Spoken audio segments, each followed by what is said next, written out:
Thanks for joining us for this episode of KOIN Conversations. I'm morning anchor Travis Tyke, and thrilled to be talking with John Canzano, award-winning columnist, host of the Bald-Faced Truth on 750 The Game, which you can listen to at 3 o'clock, and you can also read him at johncanzano.com. John, I appreciate the time. Yeah, always, man. Always great to see you, and good to see you progressing in your career. Love this. I was going to say, part of my pre-planned intro was, I guess you could say you're the first boss I had in this industry. Go back sneaky far, in prepping for this. Interning, for you at 750 The Game, some time ago now. That was in 2009, and I can't believe it's been 16 years. It doesn't feel like that, yeah. But it's great to talk to you and have you on this show in a radio style format, which is also pretty fun.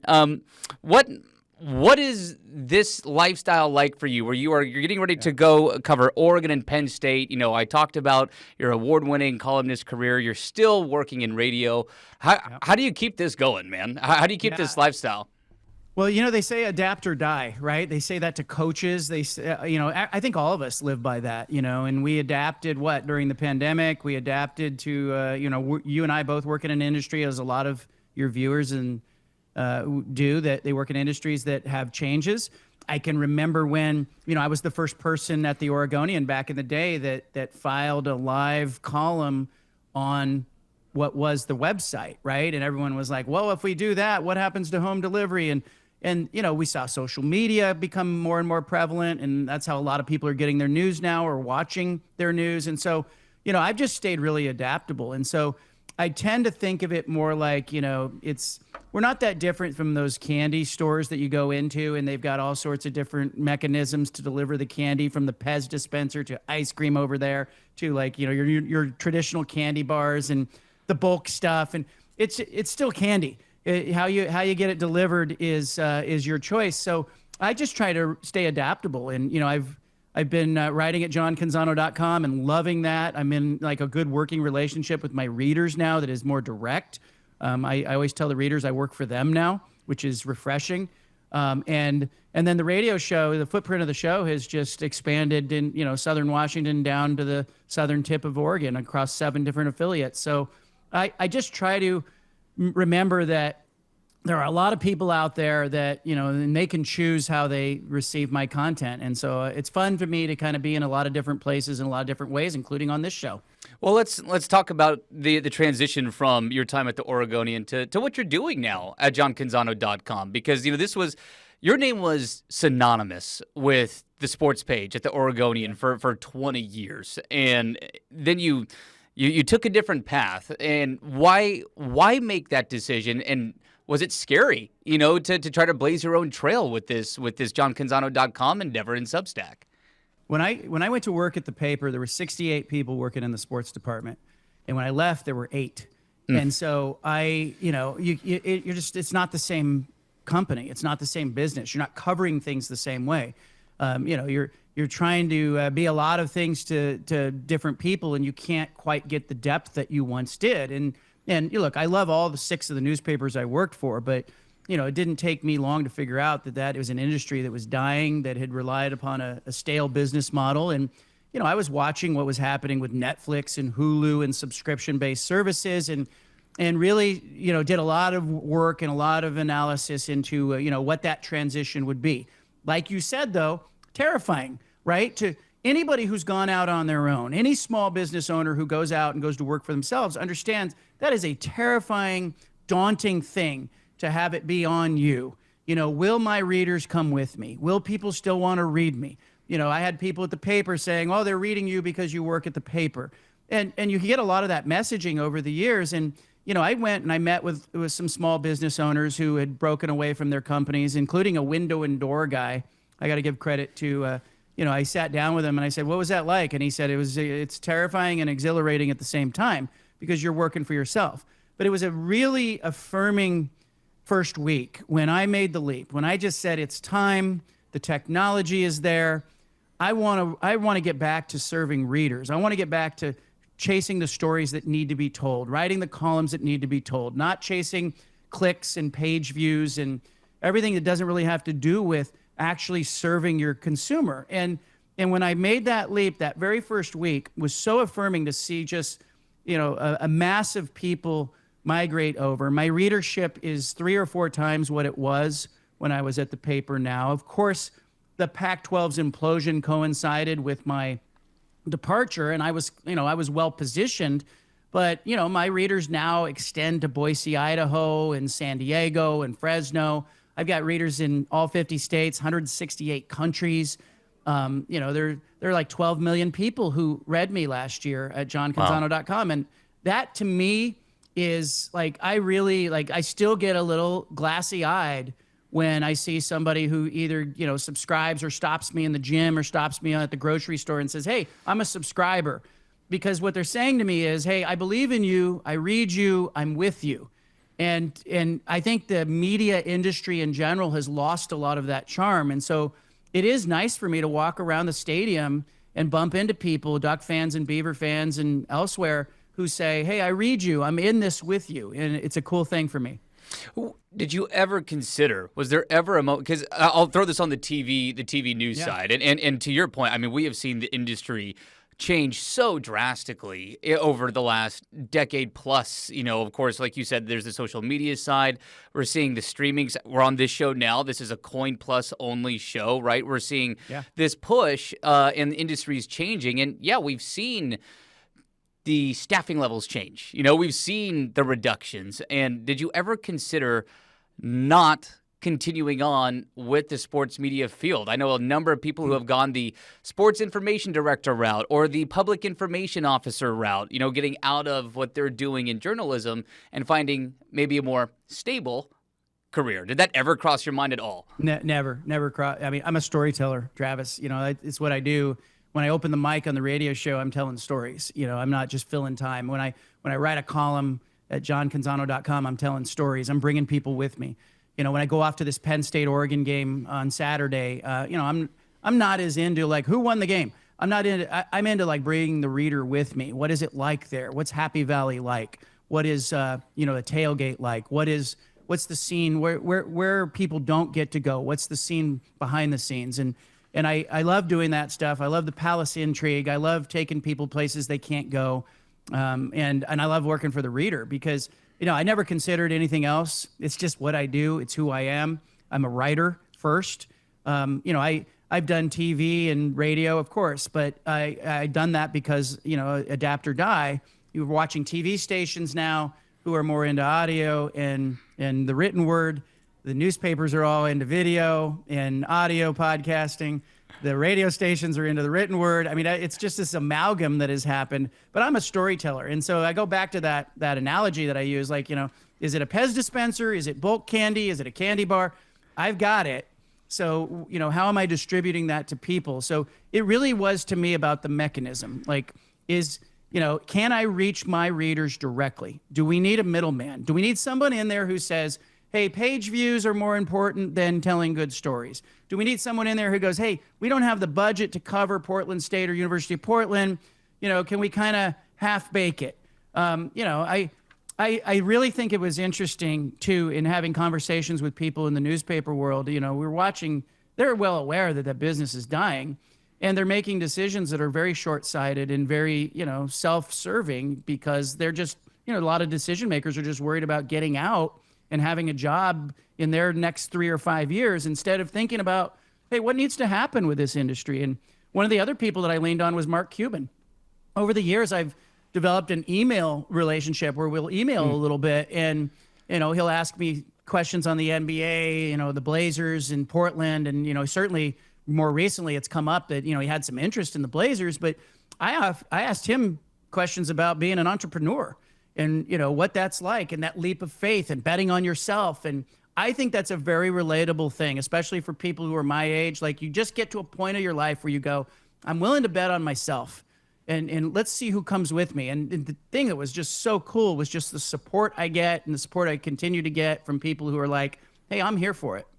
Yeah. I mean, and what's different about it too is there's a level of, I guess, self-motivation, right? Versus, when you're with the paper, you are contractually obligated to be there, right? And turn it. It's different when you have to kind of keep your own fire lit. Do you do that just because you are, like you say, a natural storyteller? Do you have to worry about, gosh, I have to go make myself work today, or does your passion just shine through on a daily basis?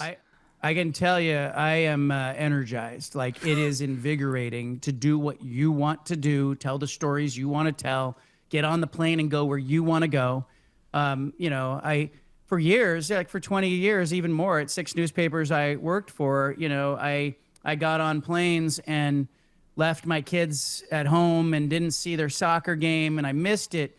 I'm telling you, it's a refreshing thing to be able to go, I'm going on this trip. I'm not going here because I need to be there at the soccer game. We've got, a 9-year-old is our youngest. And so it's cool to go where you need to be and not be focused on, let's, write shorter. We need more page views. We need more frequency. That starts to feel like work. That's a job.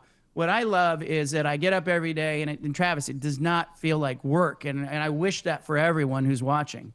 That's awesome. That's great to hear. Well, let's talk about what you're about to be covering next. You got Oregon, you got Penn State. You are about to hit the road to go out to Happy Valley, cover what is likely the biggest game in college football here coming up this weekend. Now, you touched on something that I was going to bring up, which is how you write. You don't write just a game recap. You don't write, sometimes maybe you get a little X's and O's, but you care about the story that maybe nobody's talking about, or the human element, to a story. So give me, as you're coming in to this weekend, where's your head at outside of the game and who wins and who loses? What are you expecting to find or maybe discover as you head to Pennsylvania? Well, I think, viewers, readers, listeners who care about the game will know the score. They'll know the score. They'll know kind of the general stakes. My aim is always to kind of take people somewhere they can't be. There are people out there that still believe sports, despite the business of it, despite how complicated it's got with realignment and players making NIL money, and it's all off the rails. Despite all of that, this format is supposed to be our diversion. It's supposed to be our escape from regular life, our escape from the bad boss or the health issue you're having, or the children in the background who are not behaving. This is supposed to be our escape. So I look at it like, where can I take people today? What can I show them that they can't otherwise get? They can get it nowhere else. And that's really where I am focused. Now, I'll tell you, and this is true probably of the TV industry, radio, newspaper, the media format, there's a lot of planning that goes on. And that planning always bogged me down. I had an editor one time who always wanted to know before the game, what are you going to write? And he would call you, all the way up to kickoff, Travis, and he'd be texting you, and what are you writing? What are you writing? I ignored it. I don't know what I'm going to write. I'm going where this takes me today. And I know that, it gives, an editor who's back in an office a real chance to kind of plan what's going in the section, and if they know what's coming in. I'm good to write something, about how long I'm going to write, leave a hole and I'll fill it. And they finally got comfortable with that, because I think the worst thing ever is to go into an event and go into a game with a preordained idea of what the story is. No, the story is what the story is. It unfolds as it should. And we too often, I think, in life and in sports, try to make these things fit as black or white. The truth is, most of life is gnarled and knotted, and it's gray, and most of life is that way. And I think we have to be okay telling stories that way.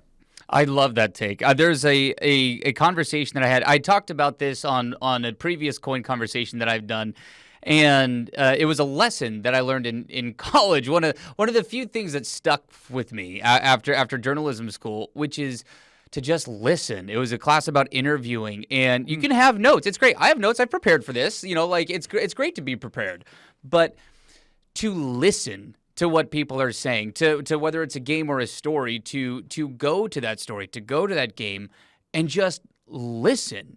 And that will lead you to wherever you need to go. The over planning is a detriment for sure. Yeah. I love that take. That comes up in a number of ways. The other thing, I had great mentors, and one of them, taught me really, when there's a media scrum, and you'll relate to this, being that you've worked in different formats. When there's a media scrum around one person, everybody's missing whatever's behind them. Everyone's missing. So whenever I see 8 cameras and 4 reporters gathered around. Like, this happened at a Stanford Oregon game years ago. Chip Kelly had come out of the locker room. Oregon had lost at Stanford, and the cameras went on. It was a night game, and I remember it was just like this blaze of, like, it was like a bonfire of camera lights around Chip Kelly outside the visiting locker room. I literally said to myself, what is everyone missing? And I turned the opposite direction, and I see into the Oregon locker room, and I see Marcus Mariota sitting on a bench. He's got his head down. He's got his hands, his face buried in his hands. And I see his dad, Toa, who's outside the locker room, who sees the same scene. And he goes into the locker room. Marcus stands up, and they just hugged. I wrote about that scene, and I talked to his dad afterward, and everyone was like, what an awesome little scene that no one else had. But I was like, yeah, because everybody else was interviewing Chip Kelly. Like, what are we always missing? You have to be able to pivot, turn the other way, see the other thing. And I will say this too, like, we need to plan. You need to make a plan, but you should not be rigid in that plan, because most of life, as we know, unfolds in unexpected ways. I think that's great. Okay, I want to make sure that we touch on a couple different things after the other side of this break here, John. I want to talk about, if you have the time, Oregon and Oregon State. As a university, of course, we saw things come to a head on the football field, and it is well documented that these two universities are blazing two very different paths right now, going in two very different directions. I would love to get your thoughts on that. And then I want to stroll down memory lane. Your time on the Bald-Faced Truth, my time interning. I have memories. I want to see if you have memories. So we're going to talk about that on the other side. And welcome back to KOIN Conversations. I'm Travis Tyke with John Canzano, host of The Bald-Faced Truth, and you can read him right now on johncanzano.com. John, it was an interesting weekend watching Oregon and Oregon State football, and we talk about between the conference realignments and everything that has happened between these two schools, and you are set to get on a plane to go cover Oregon and Penn State, a top 6 matchup. Nation's eye is going to be on that one. These two universities are in drastically different spots right now, and I just kind of want to open the floor to you. What do you make of what's happening to the state of college athletics in the state of Oregon specifically? Yeah, I don't like it. I don't like that these two schools that were arm in arm for a long period, are now separated. And I don't blame Oregon. Like, I'm not like a lot of people who look at Oregon and go, "Hey, Oregon caused this," because I don't think that Oregon had a duty to do anything more than what was right for itself. And Oregon the trustees at Oregon are bound by that obligation. If I'm sitting in that seat, given the options they were given at the time, I'd probably do what Oregon did. So I don't begrudge Oregon for doing that. But let's go back to USC and UCLA in the summer of 22 and the decisions that were made there. USC and UCLA decide they're leaving for the Big Ten. They do it under less than ethical circumstances. I think they misled the other presidents that were in the room all the way until they were 1 foot out the door. And they've caused this cataclysmic shift in the ecosystem that has, I think, been to the detriment of just about everyone. Oregon's going to be fine because why? It's got Phil Knight. And if Oregon didn't have Phil Knight, it would be in the same soup that Oregon State's in. I don't think they would have been included. So you have, Oregon doing okay. You have Washington. I don't think Washington can be what it was in the Pac-12. I don't think Washington's going to contend for Big Ten championships. Washington's got to get over Minnesota and Illinois and Iowa, and then it's looking up and going, okay, still have to get past Oregon, USC, Penn State, Ohio State, Michigan. It's a lot to ask. Like, I don't think Washington's better off. UCLA's not better off. UCLA's a bottom feeder now in football in the Big Ten. So Cal and Stanford are not better off. So nobody's better off except maybe Oregon, and I don't think Oregon leaves if the LA schools don't leave initially. What we have going on is a clear consolidation of the marketplace. The TV companies are squeezing down, trying to consolidate the college football product into fewer schools, so it pays less money for the same product and the same viewership. Fox and ESPN got what they wanted out of they parted out the Pac-12, got the best markets, got the best brands. That's all what's happening. So Oregon State now is in this survival mode, watching Oregon. They're in a football game with them at the Civil War the other day, and they're watching Oregon. There's just no comparison of the talent. It's, you're in an NIL-induced coma by the fourth quarter. Like, this is a roster that is built with $20.5 million of revenue sharing, plus, a virtually unlimited war chest when it comes to NIL, against a school that is just trying to survive in this era. Oregon State, I think, and Washington State have done a really good job of pulling together, fighting a good legal fight, and ensuring their survival and ensuring the brand of the Pac-12, which was born in Portland, Oregon, 109 years ago, downtown Portland. That's where it was formed. They've ensured that this thing's going to live on. Now, it's a glorified Mountain West with the top Mountain West teams plus Gonzaga, but they're doing everything they could possibly do to contend. But it's a 5-year mission. This is like a Star Trek voyage. You know, this is a 5-year mission into unexplored space where Oregon State's got to stay relevant, got to stay visible, and got to position itself for what comes next. And it has to do it at an extreme financial disadvantage. It's why I think the Beavers went to the state legislature and asked for $10 million.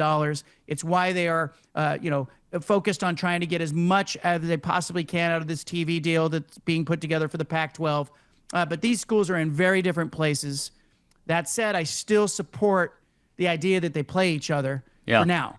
For the next 5 years, I want to see it. Absolutely. I think there's a ton of reasons to play it, legacy and tradition among them, but there's some financial reasons that Oregon State needs this game. They're not going to get another Big Ten team to come to Reser Stadium. Helps their TV deal.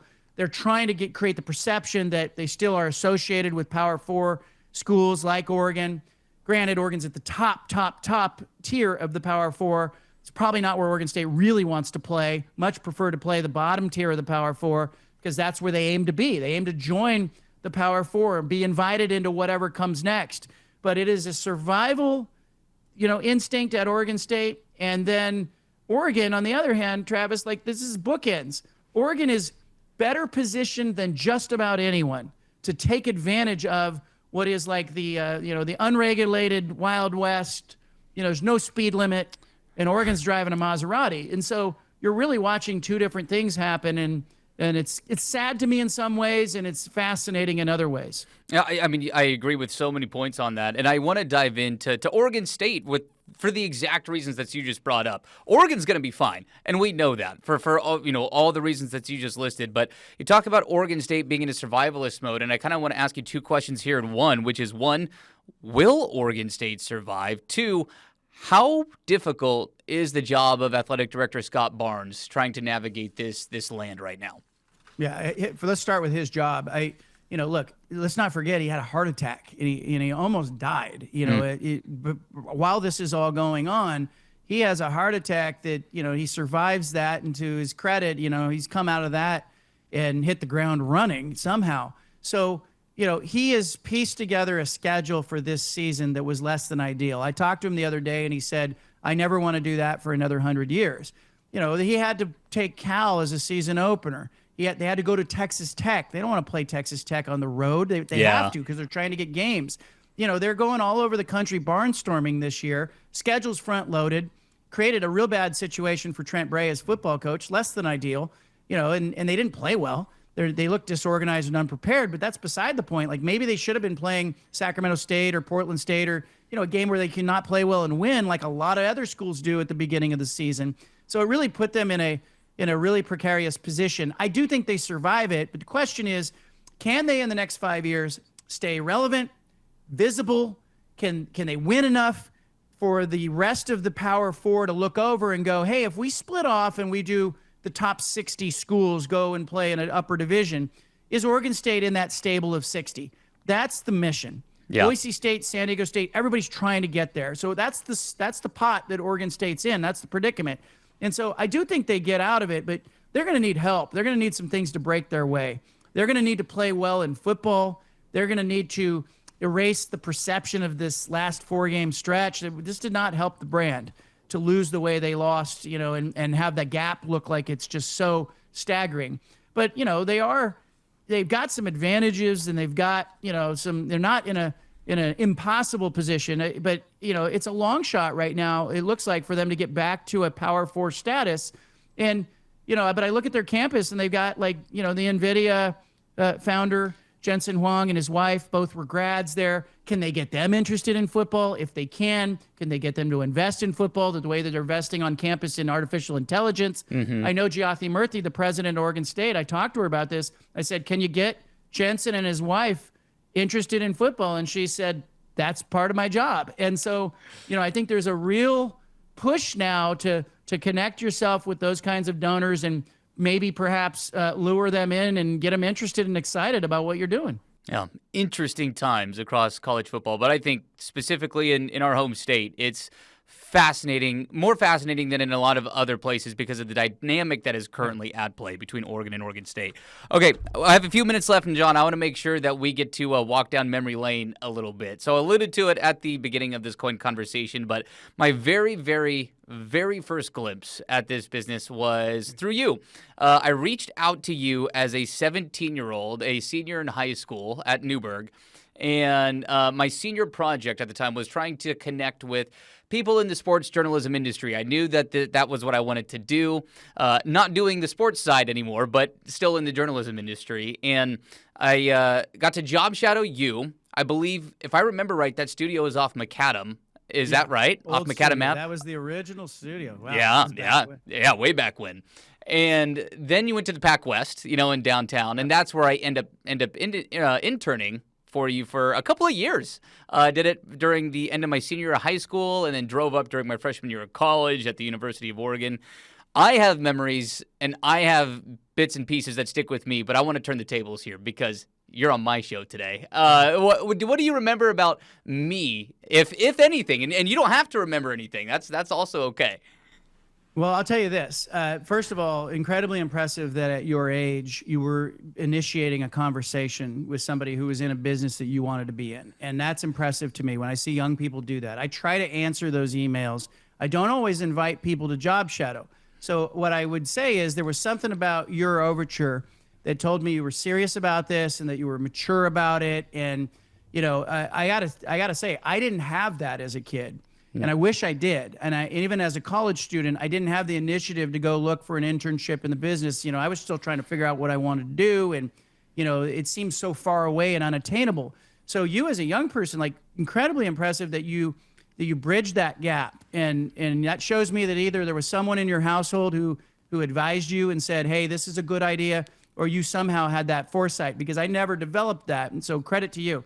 Now, the fact that you got invited for a job shadow tells me that there was something else about that original communication that I went, okay, this is not a waste of my time. Because, look, I get asked all the time, can I job shadow you? Can you come talk? And I'd love to do all of them, but I have to draw the line somewhere. And I will generally draw the line at, hey, are you just checking a box here? Or is this somebody that I really feel like I'm investing in? So I always felt with you that, there was an investment that was being made that worked both ways.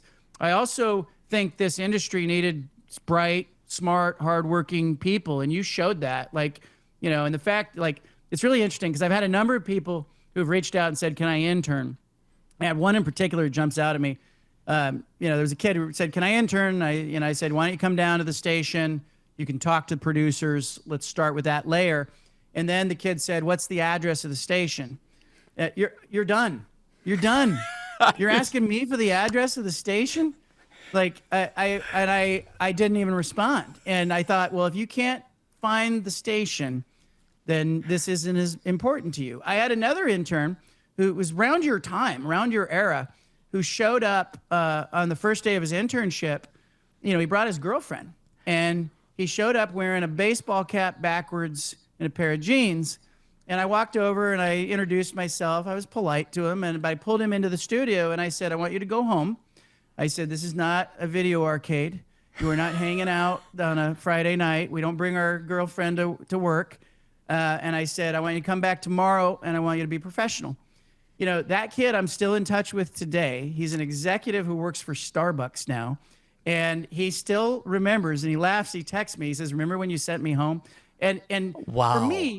For me, it's part of growing up. I had people who mentored me, and we need mentors.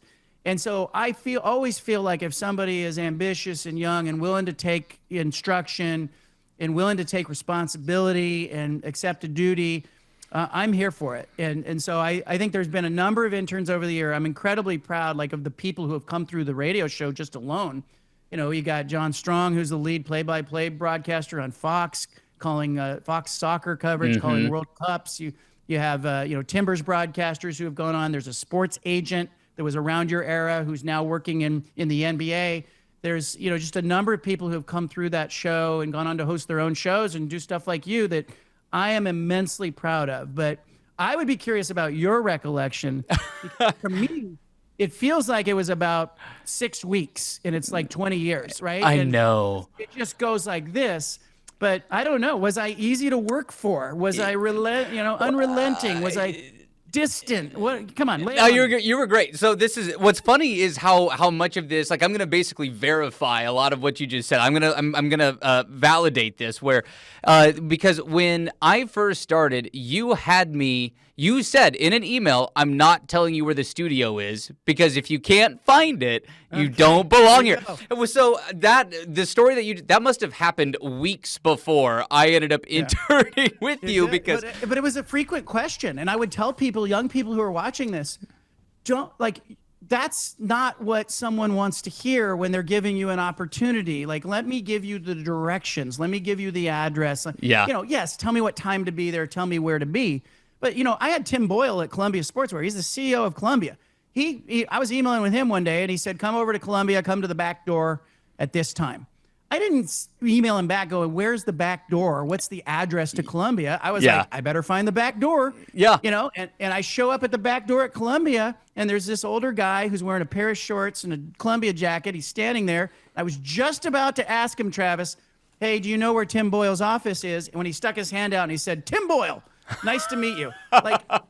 Yes, like you're always auditioning, I should say. Yes. Yeah, I think that's great. So that story's there. What was great about interning with your show is what I remember I was so nervous. I was nervous from the jump, with all of it. And but what I understood really, really quickly is that you respect work ethic and logic above most things.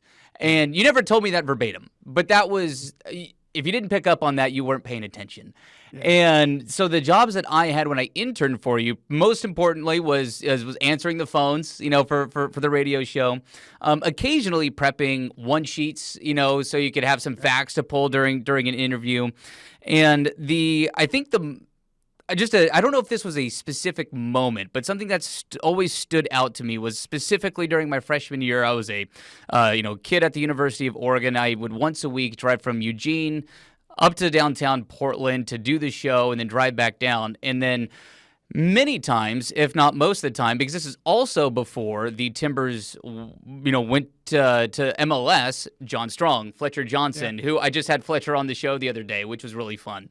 And they would ask me all the time to stay late to help with this show, Talk Timbers. They were trying to get off the ground. Yeah. So I would stay until, 7 or 8 o'clock and then drive back down to Eugene and go to class the next day. And there was a point where I couldn't afford in my 2002 Ford Ranger pickup truck to keep slugging it up as a college student from Eugene to Portland. I told you, hey, I'm so sorry, but I'm not going to be able to afford to keep interning. And you had tried to find a way to get my gas paid for, which I did not expect the conversation to take that turn. I thought this was I've had an awesome experience. I hope we get to stay in touch because I'm still interested in this as a career. It didn't work out because, whatever business decisions are out there. But it was just the thought, you always rewarded work ethic. You always rewarded professionalism. And I'm going to throw logic and common sense in there, too. Yeah, I appreciate that. And look, layoffs and budget cuts are a reality in the media world. And there was a stretch in radio where they laid off a bunch of my staff. I hired them back out of my own pocket. I mean, it's just... You can't do it yourself. And I couldn't do it without you guys. And I always, and eventually the internships became a problem because there were some legal issues with, can you do an unpaid internship, and have kids like you driving up. And, I always went on my way to say, look, if we're not going to be able to do internships, let's call it a job shadow. Let's just say you're hanging out because I think that experience and the networking, I mean, look at where you are. You took advantage of an opportunity, and you deserve a lot of credit for that because not everyone does. Oh, I appreciate that. I don't think I ever actually had the chance to follow up with you and tell you this though. I applied shortly after, and when I job shadowed and interned during my high school stint, not my college stint, for the Bill Schonley scholarship and actually was awarded that based off my story and your internship. That is 2009. I mean, we're dialing it back at that point, but yeah, kind of fun full circles. And the last thing I'm gonna leave with is just pieces of advice that I will always remember from your show that I try to take into what I do today and every step of the way. And this is not, you did not tell me this. You said this over the air during one of the shows that I was interning for, which is you have two main goals with every radio show, is that you need to educate and entertain, not necessarily in that order. But it was the first time I had understood the entertainment value, which sounds obvious to people. I get that I do a newscast. I get that. It's not necessarily the same as sports talk radio. But if you're not entertained at home, watching myself, watching my co-anchor Emily Burris, watching our morning team, we're going to lose you as a viewer, regardless of the platform. So not only do we have to be right, of course we do, but we better be entertaining. And I've that has stuck with me forever.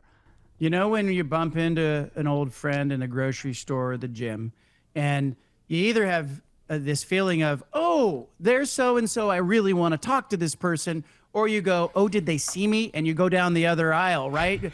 You want to be someone that people want to talk to and engage with. And you have to remember in the jobs that you and I have, there is a duty here to be interesting and to be valuable and essential. And whether it's in writing or whether it's anchoring or doing a radio show, to be engaging with people. And if you don't have that part of it, you can't get the information to them. Yeah, I think it's great. John, I know you're a busy guy. You're about to get on a plane. I know you got radio shows to do, and I just appreciate the time. And fun to catch up, and specifically in this medium. It feels full circle. Thanks, Travis. All right, appreciate it.